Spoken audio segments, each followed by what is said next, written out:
QQQ stock analysis next week Monday. Is it a buy or a sell? Let's see where is it going in the next upcoming days, weeks, and months. Looking at Invesco QQQ Trust, the QQQ ETF.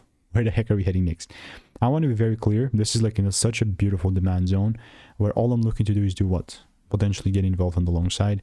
Like my previous video, like when I mentioned that I'm long, like anytime I've mentioned that I was long, I just absolutely came here and showed what pretty much what works, right? And guess what happened? Like my previous was a W prediction.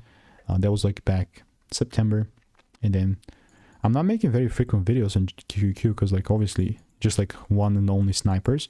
Here previously, let me show you the proof. It was more so 2 weeks into the year, 14th of January, a month ago.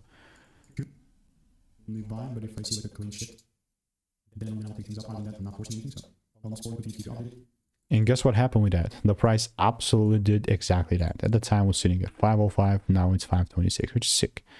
Sick increase. It's still inside this demand, so do you know what I'm looking to do? Just double down on this long side. So yeah, if the price doesn't show me this double right here, then I'm just not gonna buy, ultimately, like simply put. So stay tuned. If you want to make more money trading in a simple and lean way, just click the first link in the description. That's a free newsletter, and I'll see you in the next one.